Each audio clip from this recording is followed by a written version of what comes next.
Some words have the power to heal decades of wounds in just minutes. When Samuel Carter stepped up to the podium at his daughter's funeral, nobody expected the reclusive millionaire to speak at all. What he said next would not only bring a room full of strangers to tears but would also uncover family secrets that had been buried for 25 years, forever changing the lives of everyone who heard them. The morning fog clung to Hillcrest Cemetery like a gray shroud, matching the somber mood of the 100 or so people gathered around the mahogany casket. Elena Carter had been only 32 when the car accident took her life, leaving behind a husband, 2 young children, and a father who had barely spoken to her in 5 years. Samuel Carter stood apart from the crowd, his weathered hands clasped behind his back, his silver hair catching what little sunlight managed to pierce through the overcast sky. At 68, he had built an empire in real estate, but today he looked like any other grieving father, broken, lost, and carrying the weight of words left unsaid. The tension was palpable. Everyone knew about the falling out between Samuel and Elena. It had been the talk of their small town of Millbrook for years. Some said it was about money. Others whispered it was about Elena's choice to marry David Martinez, a humble teacher instead of the wealthy businessman Samuel had chosen for her. But the truth was something far more complex, something that had eaten away at both father and daughter until pride became an insurmountable wall between them. Elena's husband, David, stood with their 2 children, 8-year-old Marcus and 6-year-old Isabella. His eyes were red from crying, but there was also anger there. Anger at the man who had abandoned his daughter when she needed him most. The children barely knew their grandfather. Samuel had become a stranger to his own family, a ghost of regret haunting the edges of their lives. The pastor began the service with traditional prayers and readings, but everyone's attention kept drifting to Samuel. Would he speak? Would he even stay for the entire service? The last time most people had seen him was at Elena's wedding 5 years ago, where he had sat in the back row and left before the reception. Elena's best friend, Maria Santos, delivered the first eulogy. She spoke of Elena's laugh, her dedication to her work as a nurse, and her unwavering love for her children. But, even as she shared beautiful memories, there was an undercurrent of sadness that went beyond grief.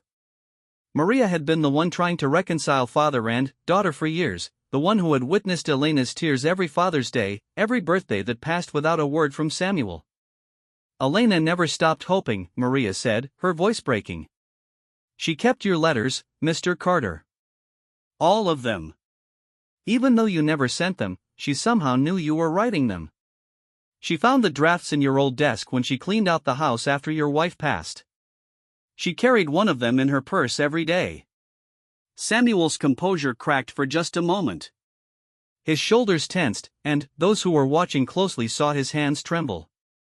The letter Maria mentioned was one of dozens he had written but never had the courage to send. Letters asking for forgiveness, letters trying to explain his actions, letters pouring out a father's love that pride had kept locked away. When Maria finished speaking, an uncomfortable silence settled over the gathering. The pastor looked toward Samuel expectantly, as did many in the crowd. This was the moment everyone had been waiting for, dreading, or hoping for, depending on their relationship with the Carter family. Samuel remained motionless for what felt like an eternity. The wind picked up, rustling the leaves of the old oak tree that stood sentinel over this section of the cemetery. It was the same tree where Elena used to climb as a child, the same tree where she and Samuel had once shared picnics and stories. The irony wasn't lost on anyone who knew their history. David was about to signal the pastor to continue when Samuel finally moved. Slowly, deliberately, he walked toward the front of the gathering. Each step seemed to carry the weight of 5 years of silence, 5 years of missed birthdays and holidays, 5 years of a grandfather who had chosen pride over presence. The crowd held its collective breath as Samuel approached the podium. He was a tall man, still imposing despite his age, but today he seemed somehow smaller, diminished by grief and regret. He placed his weathered hands on either side of the podium and looked out at the faces staring back at him. For a long moment, he said nothing. His eyes found David's, then moved to Marcus and Isabella, who were watching him with the curious, unguarded gaze that only children possess. They didn't understand the complexity of adult relationships, the stubborn pride that had kept their grandfather away from their lives. To them, he was simply the mysterious man their mother sometimes cried about. When Samuel finally spoke, his voice was stronger than anyone expected, carrying clearly across the cemetery despite the wind. "I am not a good man," he began, and the honesty in those 6 words immediately commanded attention. "I have made many mistakes in my life, but none greater than allowing pride to steal 5 years from me and my daughter." He paused, gathering himself, and, when he continued, his words carried the weight of accumulated regret and love that had never found proper expression. "Elena was the best of me and her mother. She had a heart bigger than this town, bigger than my stubborn old soul could understand. She saw good in everyone, believed in second chances, and loved without reservation. She got that from her mother, not from me." The crowd was beginning to understand that this wasn't going to be a typical eulogy. This was a confession, a reckoning, and, perhaps most importantly, a revelation of truth that had been buried under years of misunderstanding and hurt. Samuel's eyes filled with tears that he made no attempt to hide. "The last conversation I had with my daughter was an argument. I was angry that she chose love over security, that she chose to follow her heart instead of my plan for her life. I said things." His voice broke. "I said things that a father should never say to his daughter. Things I've regretted every single day since." The silence that followed was profound. Even the wind seemed to have stilled, as if nature itself was listening to this man's confession. David shifted uncomfortably, clearly torn between his anger at Samuel and his recognition of genuine remorse. "But I want you all to know something about Elena that I was too proud to acknowledge when she was alive," Samuel continued, his voice growing stronger. "She was braver than I ever was. She chose love over money, compassion over comfort, service over selfishness. She became a nurse not because she had to, but because she wanted to heal people. She chose David not because I approved, but because he made her happy. She lived her life on her own terms, and that terrified me because it meant I couldn't control it, couldn't protect her from the pain that life inevitably brings." He turned his gaze to David and the children. "David, you gave my daughter something I never could: unconditional love and acceptance. You supported her dreams, celebrated her victories, and stood by her through challenges. You were the partner she deserved, and I was too blind and stubborn to see it." David's anger began to soften as he heard the genuine remorse in Samuel's voice. This wasn't the cold, controlling man he had come to know through Elena's stories. This was a broken father who had finally found the courage to speak his truth. "Marcus, Isabella," Samuel said, addressing his grandchildren directly for the first time. "Your mother loved you more than life itself. Every decision she made, every sacrifice she chose, was done with you in mind. She wanted you to grow up knowing that love is more important than money, that kindness is more valuable than power, that family is everything." The children looked up at their father, uncertain how to respond to this stranger who somehow seemed to know their mother so well. Samuel reached into his jacket and pulled out a worn envelope. "Elena wrote me a letter 2 years ago. I never responded to it, something I'll regret until my dying day. But she wrote about you children, about how much she wanted you to know your grandfather, about how she hoped someday we could be a family again." His hands shook as he opened the letter. "She wrote, 'Dad, I know you think I made mistakes, but my children are not among them. Marcus has your eyes and your determination. Isabella has your curiosity and your love of books. They are part of you, just as I will always be part of you, regardless of our disagreements. I hope someday you'll let them know their grandfather, because I believe they could teach you about forgiveness the way they've taught me about unconditional love."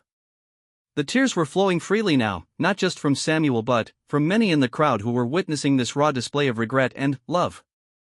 "I failed Elena as a father in her final years, but I swear on her grave that I will not fail her as a grandfather.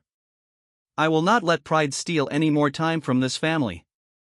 Samuel folded the letter carefully and looked out at the gathering one more time. "My daughter was extraordinary, and I missed 5 years of her life because I was too proud to admit I was wrong. Don't make my mistake. Don't let pride steal your moments with the people you love. Don't assume there will always be tomorrow to say the words that need saying today." He stepped back from the podium, his first words at his daughter's funeral having opened a door that had been locked for 5 years. But this was only the beginning. What Samuel didn't know was that his words had been recorded by a local journalist, and that this moment would soon ripple far beyond Millbrook Cemetery, touching lives he had never imagined and revealing secrets that would change everything he thought he knew about his daughter's final years. As the service concluded and people began to disperse, David approached Samuel for the first time since Elena's wedding. The two men stood facing each other, both changed by the words that had just been spoken, both uncertain how to bridge 5 years of hurt and misunderstanding, but both finally willing to try. 3 days after the funeral, Samuel Carter sat in his study surrounded by reminders of his life's work and his failures as a father. The walls were lined with awards, newspaper clippings documenting his business successes, and photographs from various charity events, all testaments to a public life well lived, but they couldn't mask the emptiness that had settled into his bones. The phone had been ringing constantly since his eulogy. News of his emotional speech had spread through Millbrook like wildfire, and somehow a video recorded on someone's phone had made its way to social media. Comments poured in from strangers sharing their own stories of family estrangement, of words left unsaid, of pride that had cost them precious relationships. But it wasn't the attention from strangers that consumed Samuel's thoughts. It was the knock on his door the evening before, David standing on his doorstep with Marcus and Isabella, all of them uncertain but willing to take the first steps toward becoming a family again. "Mr. Carter," David had said, his voice careful but not cold. "The kids have some questions about their mother, and I thought, maybe you'd like to help answer them." Now, as Samuel prepared for their visit this afternoon, he found himself going through boxes he hadn't opened in years. Elena's childhood belongings, photo albums from before their relationship soured, letters from her college years when she still called him daddy and signed her notes with hearts and promises to make him proud. He discovered things he had forgotten, report cards covered in gold stars, a Father's Day card she made when she was 7 declaring him the best daddy in the whole world, and pictures from family vacations where they all looked genuinely happy. There was Elena at age 5, missing her front teeth but grinning as she held up a fish she'd caught on their annual trip to Lake George. Another showed her at 16, rolling her eyes but smiling as Samuel insisted on taking a picture before her prom. When had it all gone wrong? Samuel tried to pinpoint the exact moment their relationship began to fracture, but, like most family estrangements, it hadn't been one catastrophic event but rather a series of small disappointments, misunderstandings, and stubborn positions that hardened over time into seemingly insurmountable walls. The doorbell rang at precisely 2 o'clock. David believed in punctuality, a trait Samuel respected even if he had failed to appreciate much else about his son-in-law over the years. Samuel opened the door to find the small family standing on his porch, Marcus hiding partially behind his father while Isabella stared up at Samuel with the fearless curiosity that only 6-year-olds possess. "Hello," Samuel said, suddenly, unsure of himself in a way that never happened in boardrooms or business negotiations. "Please, come in." The house felt different with children in it. Samuel realized he hadn't had young voices echoing through these halls since Elena was small. David looked around with obvious interest. This was his first time inside the Carter family home, a grand Victorian that had been in Samuel's family for 3 generations. "Mom always said this place was like a castle," Isabella announced, running her small hand along the polished banister of the main staircase. "She used to slide down these banisters when she was about your age," Samuel said, surprising himself with how easily the memory came. "Gave her mother and me heart attacks every time." Marcus perked up at this. "Mom slid down the banister?" "Oh, yes. She was quite the daredevil. Would you like to see her room? I've kept it exactly as she left it." Leading them upstairs felt like taking a journey back in time. Elena's room remained frozen in her teenage years, boy band posters on the walls, stuffed animals on the bed, and a desk still scattered with high school mementos. But it wasn't a shrine, just a room preserved by a father who had never been able to let go. Isabella immediately gravitating to the stuffed animals while Marcus studied the bookshelf filled with young adult novels and school textbooks. David stood in the doorway, taking in this glimpse of the wife he thought he knew completely. "She read all of these?" Marcus asked, clearly impressed by the number of books. "Every single one, some of them multiple times. Your mother was always reading. I used to find her with a flashlight under her covers long past bedtime, lost in some adventure story. She still did that, David said softly. Even as an adult, she'd stay up all night reading if she found a book she loved. It was the first real conversation Samuel and David had ever had, this shared recognition of Elena's quirks and habits. Samuel felt a strange warmth at learning that his daughter had carried some childhood traits into her adult life.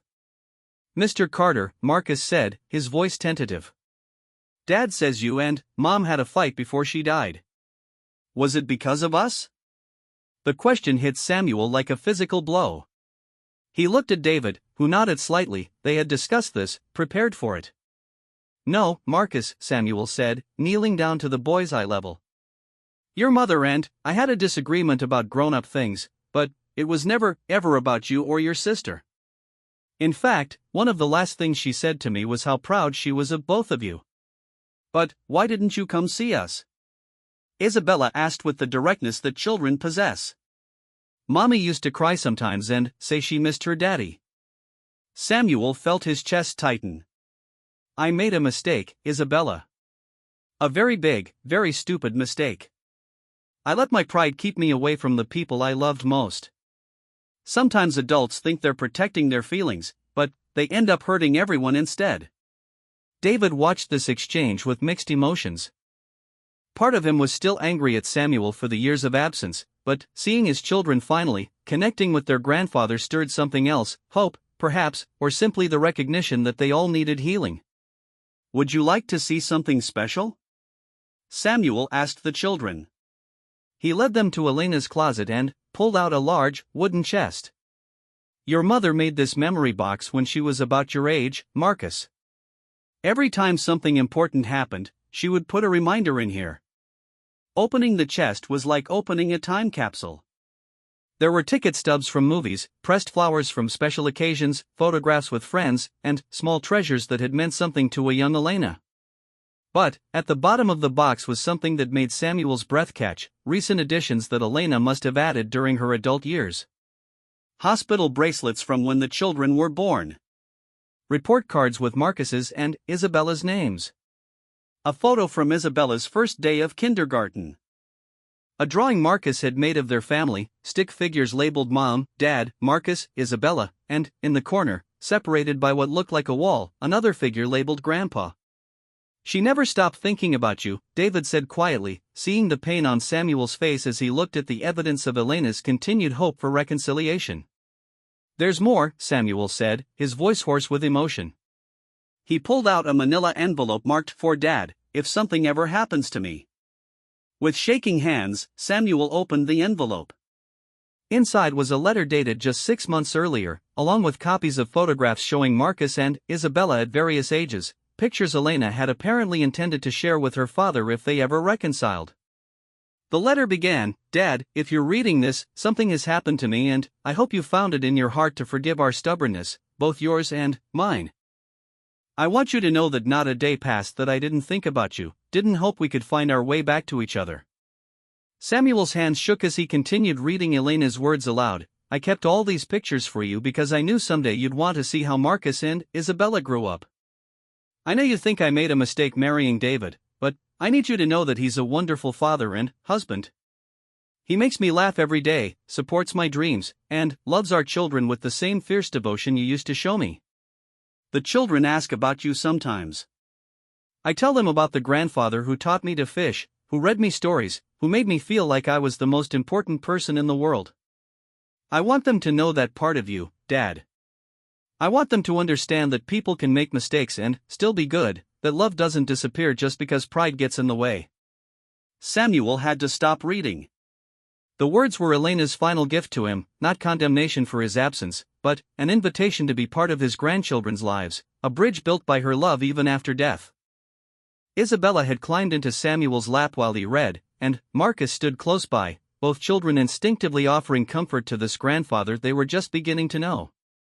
"She forgave me," Samuel whispered, more to himself than to anyone else. "She never blamed you," David said. "Elena always believed people deserve second chances. Third chances too, if necessary." As the afternoon continued, Samuel found himself sharing stories he hadn't told in years. He showed the children photo albums, taught them the card game Elena had loved, and even convinced them to help him bake the chocolate chip cookies that had been their mother's favorite, a recipe passed down from Samuel's own mother. Watching Marcus and Isabella laugh as they tried to crack eggs and measure flour, Samuel felt something he hadn't experienced in years: joy in the present moment, uncomplicated by regret or worry. For the first time since Elena's death, he could imagine a future that held something other than solitude and remorse. But, as the day wore on and the family prepared to leave, Samuel knew that rebuilding these relationships would take more than one afternoon of shared memories. Trust had to be earned back slowly, and he had 5 years of absence to atone for. "Would you like to come to Marcus's baseball game this Saturday?" David asked as they gathered their coats. Elena never missed one. She always said watching him play reminded her of something, but she never told me what. Samuel smiled through his tears. She was remembering me teaching her to catch. Every summer evening, we'd practice in the backyard until it was too dark to see the ball. She had terrible hand-eye coordination at first, but she was so determined to make me proud. "Will you come?" Marcus asked, looking up at his grandfather with hope in his eyes. "I wouldn't miss it," Samuel replied, meaning it completely. As David's car pulled away from the house, Samuel stood on his porch watching until the taillights disappeared around the corner. For the first time in 5 years, he wasn't facing the evening alone with his regrets. Instead, he was planning, thinking about what stories he wanted to share at the next visit, what games he might teach the children, how he could begin to build the relationship with them that Elena had always hoped for. But Samuel didn't know that his story was far from over. Elena's letter had mentioned something that would soon change everything he thought he understood about the last 5 years of her life. Hidden among her possessions was evidence of actions she had taken, sacrifices she had made, and a truth about their estrangement that would shake the very foundation of Samuel's understanding of his daughter and himself. Samuel Carter woke before dawn on Saturday, something that hadn't happened since his early days building his business empire. But today wasn't about real estate deals or board meetings. Today was about watching his grandson play baseball and taking another step toward rebuilding the family bonds he had nearly destroyed through pride and stubbornness. He dressed carefully in casual clothes, something that felt foreign after years of formal business attire. Looking in the mirror, he saw a man transformed by grief and hope in equal measure. The sharp edges that had defined him for decades had softened, replaced by something more vulnerable but somehow stronger. The drive to Millbrook Community Park took him through neighborhoods where many of his tenants lived. Samuel owned a significant portion of the rental properties in town, something that had always been just business to him. But today, seeing children playing in yards and families preparing for weekend activities, he began to understand what Elena had meant when she criticized his landlord mentality versus his role as a community member.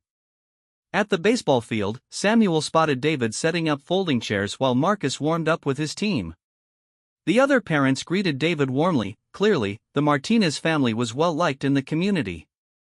Samuel felt a stab of regret at all the community events he had missed, all the ways he could have been part of his grandchildren's lives if pride hadn't stood in the way. "Mr. Carter." Isabella's voice rang out across the field as she spotted him walking toward the bleachers. She ran to him with the uninhibited affection that only children possess, grabbing his hand and pulling him toward where David had set up their chairs. "I told everyone you were coming," she announced proudly. "Mrs. Peterson said she remembered when you used to coach Little League a long time ago." Samuel was surprised that anyone remembered his brief stint coaching Elena's softball team when she was 12. It had been one of the few times in his adult life when business had taken a backseat to family, and the memory of those Saturday mornings teaching kids to hit and field remained one of his most treasured recollections. As the game began, Samuel found himself swept up in the simple pleasure of watching children play. Marcus was clearly talented, with natural athleticism that reminded Samuel of Elena at that age. But, more than skill, the boy displayed the kind of sportsmanship and team spirit that spoke well of his upbringing. "Elena never missed a game," David said quietly as they watched Marcus successfully steal second base. Even when she was working double shifts at the hospital, she'd arrange her schedule around his games and Isabella's dance recitals. "She was always like that," Samuel replied. "When she was little, she made me promise to attend her school plays even when I had important business meetings." I kept that promise until. He didn't finish the sentence, but David understood. Mr. Carter, came a voice from behind them. Samuel turned to see Martha Peterson, a woman he knew from various town committees but hadn't spoken to in years. I just wanted to say how sorry I was about Elena, Martha said. She was special. Did you know she organized a fund to help families pay for their children's sports fees? Several kids on this team wouldn't be playing if Elena hadn't quietly covered their expenses. Samuel felt another piece of his daughter's life clicking into place. Elena's nursing salary wasn't substantial, yet she had been using her limited resources to help other families. It was exactly the kind of generous spirit that had both amazed and frustrated him when she was younger, her inability to think of herself first. She never mentioned that, David said, clearly surprised by this information.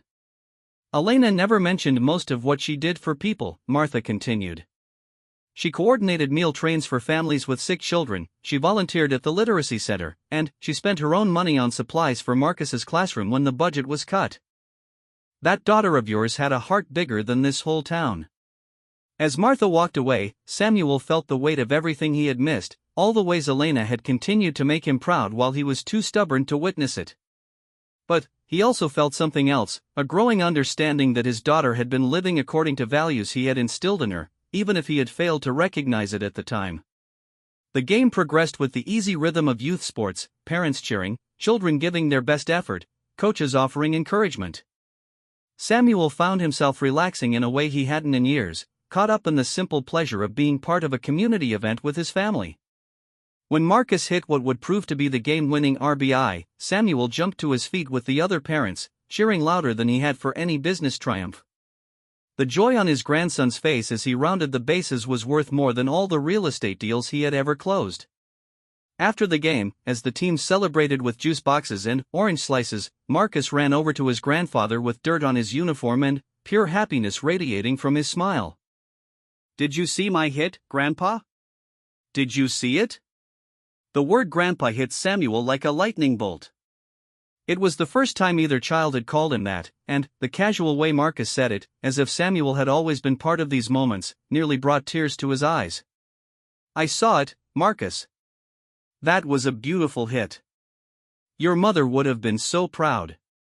"She always said baseball was about more than winning," Marcus replied with the wisdom that sometimes emerges from children.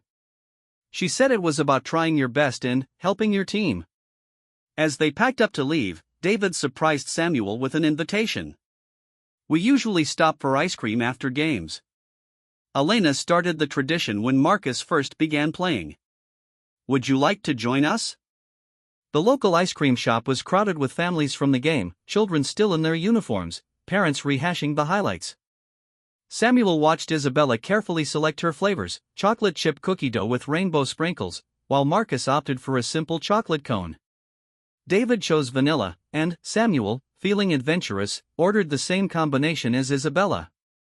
"Grandpa has good taste," Isabella declared approvingly, and Samuel felt another small piece of his heart heal. As they sat outside the shop, watching other families enjoy the simple pleasure of post-game ice cream, David brought up something that had been weighing on his mind. "Mr. Carter, there's something I need to tell you. After Elena died, I found some papers in her desk. Financial records that I didn't understand at first." Samuel's attention sharpened. Elena had always been careful with money, a trait she had learned from watching him build his business empire through careful planning and strategic investments. "She had been making payments to someone for the past 3 years, David continued. Significant payments, money that should have been going toward the children's college funds or our retirement savings. When I contacted the recipient to find out what the payments were for, I learned something that I think you need to know." Samuel felt a chill despite the warm spring afternoon. "What kind of payments?" David glanced at the children, who were distracted by a dog that had wandered over seeking ice cream donations. "Elena was paying for your wife's cancer treatments. The experimental therapy that wasn't covered by insurance. She had been sending money to the medical center in Boston every month since her mother was diagnosed." The ice cream cone slipped from Samuel's hand and hit the pavement. His wife, Margaret, had died 2 years earlier after a battle with cancer. The experimental treatments had been expensive, and Samuel had liquidated several investments to cover the costs. But he had never known that Elena was contributing to those payments. "That's impossible," Samuel said weakly. "Elena didn't know about the experimental treatments. I never told her how much they cost." "She found out somehow," David said gently. "The payment records show she started contributing 3 months after her mother's diagnosis. She was sending $1,500 a month, money she borrowed against our house without telling me." Samuel's mind reeled. During the worst period of their estrangement, when they weren't speaking at all, Elena had been quietly sacrificing her family's financial security to help pay for her mother's care. She had taken on debt, risked her own family's stability, all while Samuel believed she didn't care enough to even call and check on Margaret's condition. "Why didn't she tell me?" Samuel asked, though even as the words left his mouth, he knew the answer. Pride. The same pride that had kept him from reaching out to her, that had made him assume her silence meant indifference rather than pain. "I think she knew you would refuse the help," David said. "And maybe she thought if you found out she was contributing, you'd stop the treatments rather than accept what you saw as charity from someone who had disappointed you." The truth hit Samuel like a physical blow. Elena had understood him better than he had understood himself. She had known that his pride would have prevented him from accepting her help, so she had given it secretly, sacrificing her own financial security to ensure her mother received the best possible care. "There's more," David said quietly. "I found a letter she wrote but never sent, dated just after her mother died. She wrote about how she hoped the treatments had helped, how she was grateful she could contribute something even if she couldn't be there because of your estrangement. She wrote that she hoped someday you would forgive her for not being a better daughter." Samuel buried his face in his hands. While he had been nursing his wounded pride, convinced that Elena didn't care about the family she had supposedly rejected, she had been quietly proving her love through sacrifice. She had asked for nothing, expected no recognition, sought no reconciliation in return for her generosity. "She loved you, Mr. Carter," David said. "Even when you both were too stubborn to find your way back to each other, she never stopped loving you." Marcus and Isabella returned to the table, their faces sticky with ice cream, oblivious to the emotional earthquake that had just reshaped their grandfather's understanding of the past 3 years. "Can we go to the park now?" Isabella asked. "I want to show Grandpa how high I can swing." Samuel looked at his granddaughter, seeing Elena in her eager face, and made a decision that would have seemed impossible just a week earlier. "Of course we can," he said, standing up and taking Isabella's small hand in his weathered one. "But first, I need to ask your father something important." He turned to David, his voice thick with emotion but steady with resolve. "I owe Elena more than I can ever repay, and I owe you an apology for the assumptions I made about your character. Would you and the children consider moving into the family house? It's too big for one person, and I think it's time it was filled with laughter again." David's eyes widened in surprise. "Mr. Carter, I don't know what to say." "Say you'll think about it," Samuel replied. "Elena wanted her children to know their grandfather.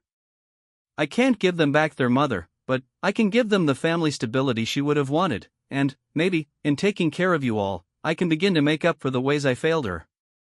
As they walked toward the playground, Isabella skipping between her father and grandfather while Marcus ran ahead to claim a swing, Samuel felt the weight of 5 years of mistakes beginning to lift from his shoulders.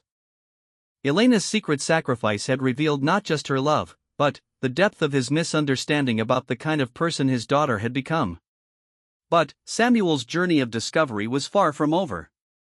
Hidden among Elena's possessions were more secrets that would soon surface, revelations that would challenge everything he thought he knew about family, forgiveness, and the legacy parents leave their children. The truth about Elena's final years would prove to be more complex and beautiful than Samuel could have imagined, and it would ultimately transform not just his relationship with his grandchildren, but his understanding of what it truly means to live a life of purpose and love. 2 weeks after the baseball game, Samuel Carter stood in Elena's bedroom holding a key that would unlock the final secrets of his daughter's life.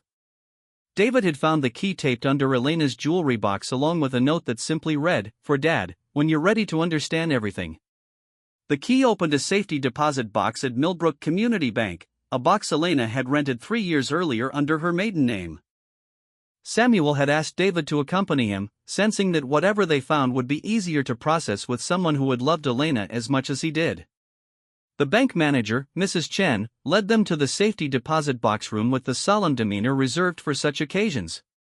She had known Elena from her volunteer work at the bank's financial literacy program for low-income families, yet another act of service Samuel was only now learning about. "Your daughter was remarkable," Mrs. Chen said as she inserted Elena's key alongside the bank's master key. "She helped dozens of families understand budgeting and saving. Never took a penny for it, said it was her way of giving back to the community that had given her so much." Inside the safety deposit box were documents that would reshape Samuel's understanding of everything. Bank statements, legal papers, photographs, and letters, evidence of a secret life of generosity that Elena had carefully hidden from everyone, including her husband. The first document was a trust fund Elena had established for Marcus and Isabella's education. But the source of the funding made Samuel's hands shake. Elena had been selling pieces of jewelry their family had given her over the years, including her grandmother's diamond ring and the pearl necklace Samuel had given her for her 16th birthday. "She sold Grandma Margaret's ring," David said, his voice tight with emotion. "She loved that ring. She wore it every day after her mother died." But there was more. Elena had established a scholarship fund at the local community college for single mothers pursuing nursing degrees. She had been making anonymous donations to the food bank every month. She had even been paying the rent for an elderly woman in one of Samuel's properties, Mrs. Rodriguez, whose husband had died, leaving her unable to afford the monthly payments. Samuel recognized the address immediately. Mrs. Rodriguez was one of his tenants, a woman he had been planning to evict for consistent late payments. He had never known that Elena was the anonymous benefactor ensuring the woman could stay in her home. How did she afford all this? Samuel asked, though he dreaded the answer. David found the explanation in Elena's meticulous financial records. She had been working extra shifts at the hospital, picking up weekend work at a clinic in the next town, and had even taken a part-time job doing medical transcription from home after Marcus and Isabella went to bed.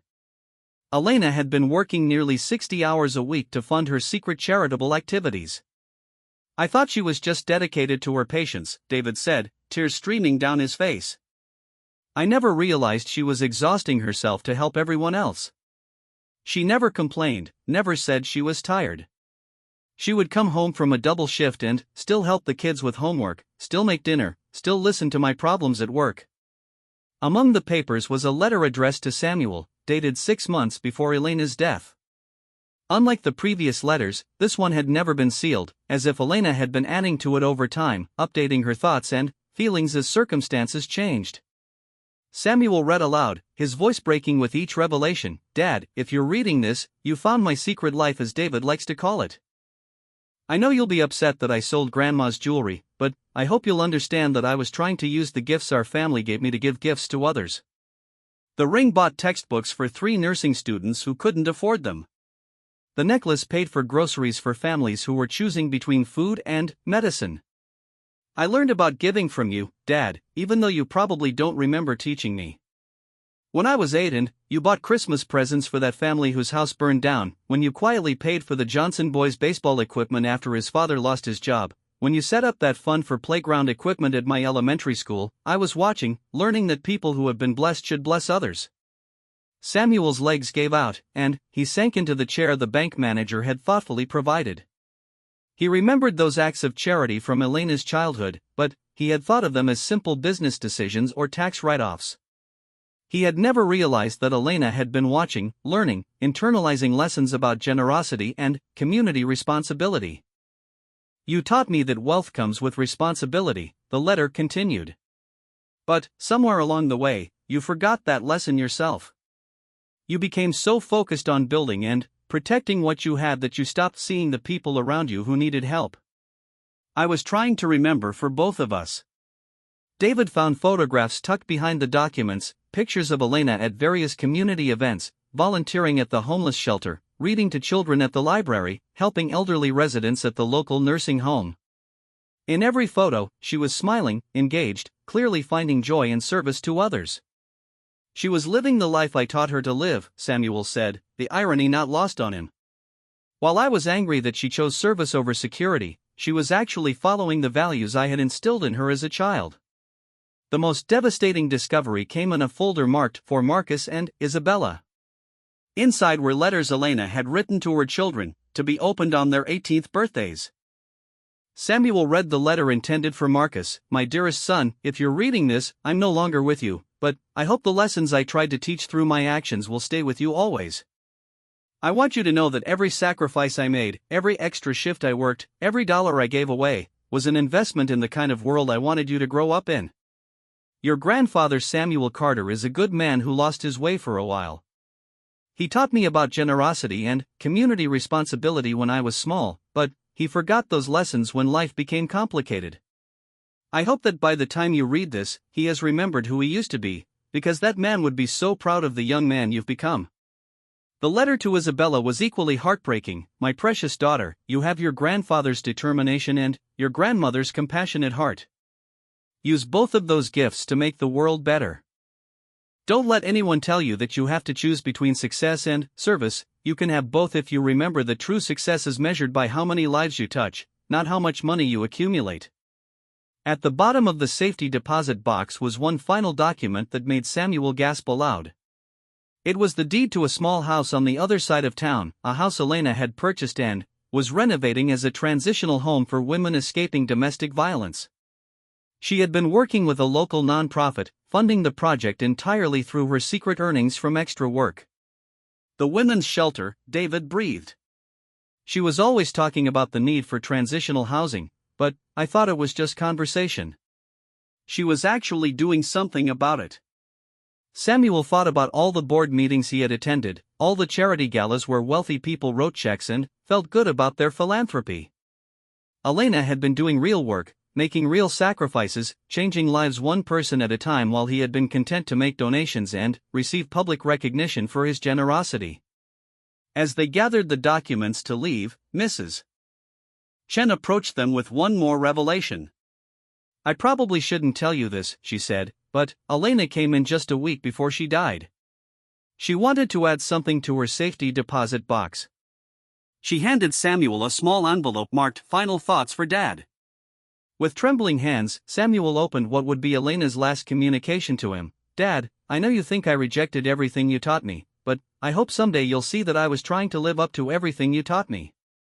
You showed me that people who have been blessed should bless others. You taught me that wealth without purpose is meaningless. You demonstrated that true strength comes from using your advantages to help those who have fewer advantages. I love you, Dad. I always have, even when we couldn't find our way back to each other. I hope Marcus and Isabella will know their grandfather as the man who taught me about generosity, not the man who let pride steal years from our family.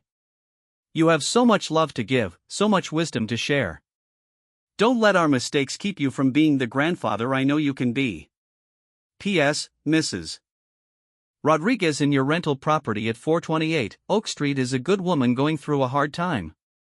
Please be patient with her. Samuel folded the letter carefully, his heart breaking and healing simultaneously. Elena had spent her final years not just living according to the values he had taught her, but actively working to protect him from the consequences of his own hardened heart. She had been paying Mrs. Rodriguez's rent to prevent Samuel from having to choose between his business interests and his compassion. As they left the bank, David and Samuel walked in silence, both processing the magnitude of what they had discovered. Elena had been living a life of extraordinary generosity while never seeking recognition or credit. She had been working herself to exhaustion to help others while maintaining a household, raising children, and dealing with the pain of estrangement from her father.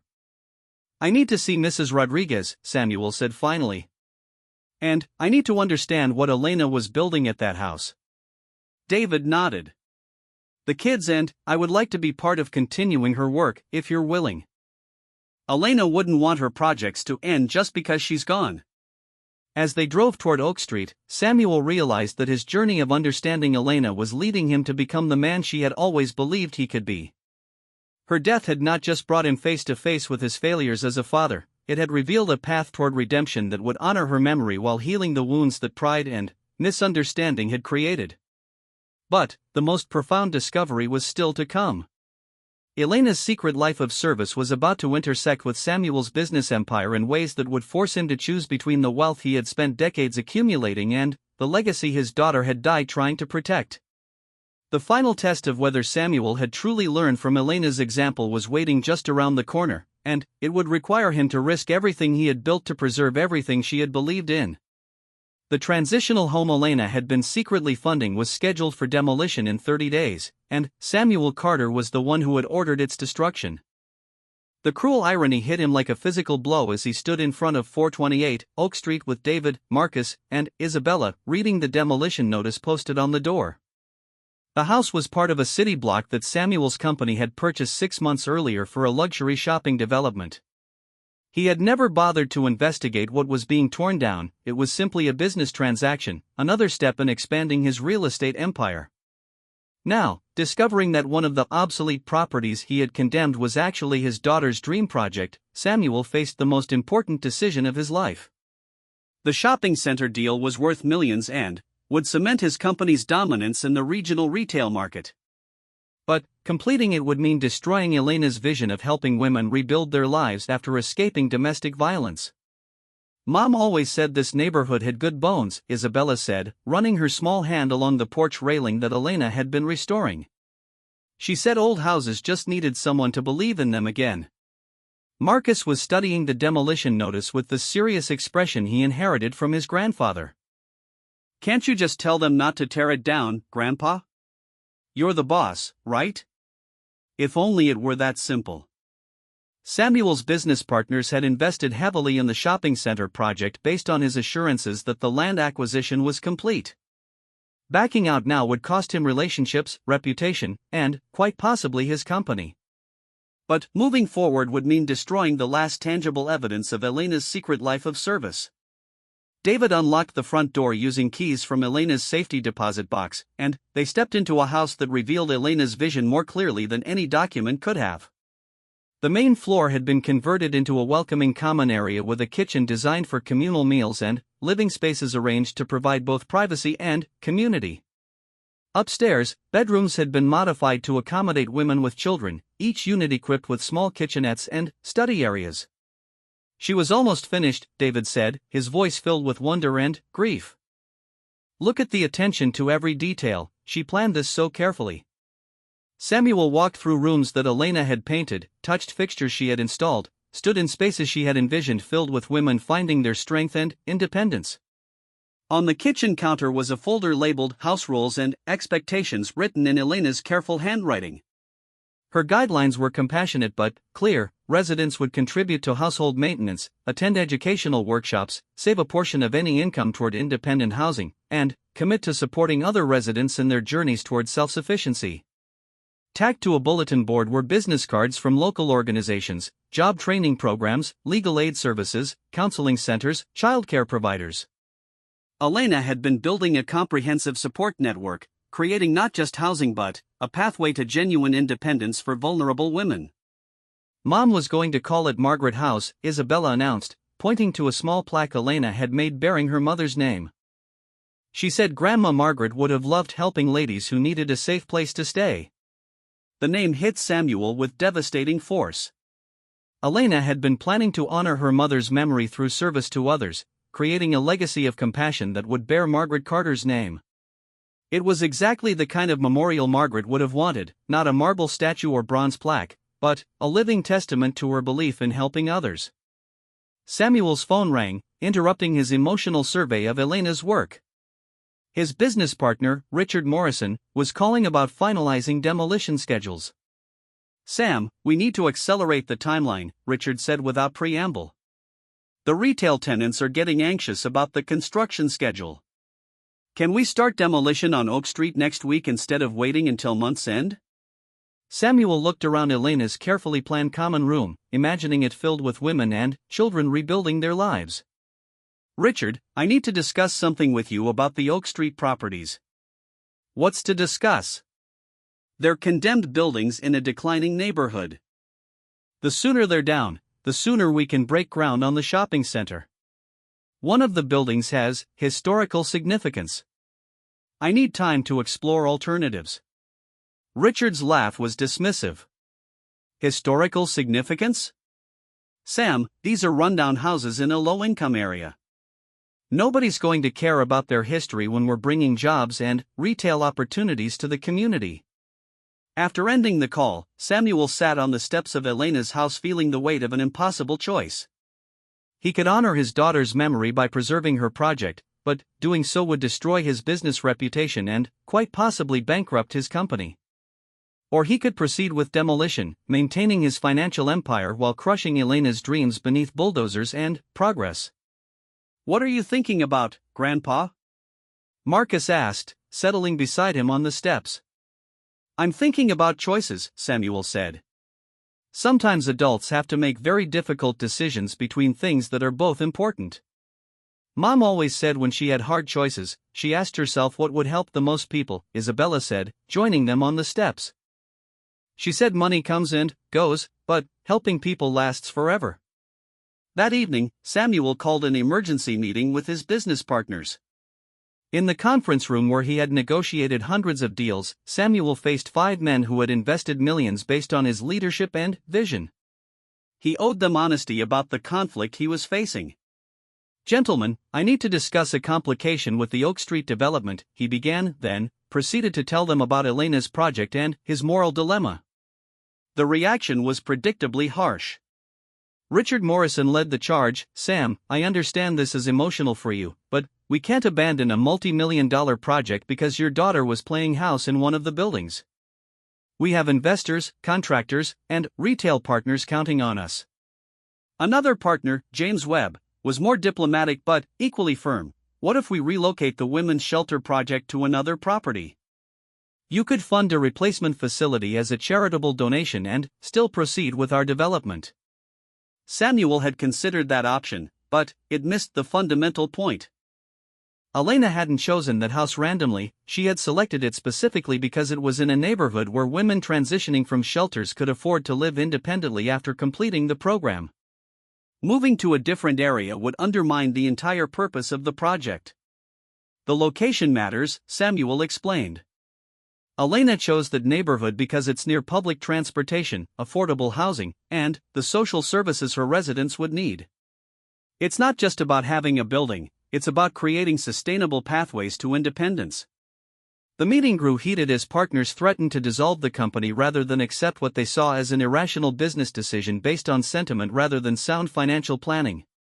By the time Samuel left the office at midnight, he faced the possibility of losing both his business empire and his daughter's legacy project. Unable to sleep, Samuel found himself driving through Millbrook in the early morning hours, seeing his town through new eyes. He passed rental properties where he had raised rents without considering the human impact, saw families gathering for yard sales to make ends meet, noticed details of community life that had been invisible to him when he was focused solely on profit margins and development opportunities. At sunrise, he found himself parked outside Millbrook Community Hospital where Elena had worked. The early shift was arriving, nurses, orderlies, technicians who served the community with the same dedication Elena had shown. Many of them probably lived in neighborhoods like Oak Street, in houses that developers like Samuel considered obsolete and expendable. His phone rang. David's name appeared on the caller ID.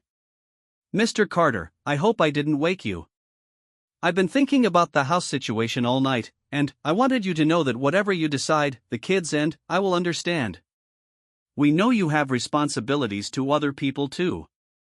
David, I need to ask you something. If Elena were here, what would she want me to do?" David was quiet for a long moment. "She'd want you to do what you thought was right, even if it was hard. Elena always said the measure of a person wasn't whether they made mistakes, but whether they learned from them and tried to do better." After the call, Samuel sat in his car watching the sun rise over the community where he had built his fortune. For the first time in decades, he was seeing the place not as a collection of investment opportunities but as a home where families lived, worked, and tried to build better lives for their children. The decision, when it finally came to him, felt inevitable rather than difficult. Elena had spent the last years of her life trying to show him that wealth without purpose was meaningless. She had demonstrated through her actions that true success came from using advantages to help those who had fewer advantages. Now she was offering him one final lesson from beyond the grave. Samuel drove to his office and called Richard Morrison. "Richard, I've made my decision about Oak Street. We're canceling the demolition and restructuring the shopping center project around preserving Elena's house." "Sam, you can't be serious. That will cost us millions in redesign fees alone, not to mention the reduced retail space." "I am serious. And I'm prepared to buy out any partner who can't accept this decision. Elena's house stays, and we're going to help finish what she started." The legal and financial battles that followed were brutal. Two partners chose to sell their shares back to Samuel at considerable cost to his personal wealth.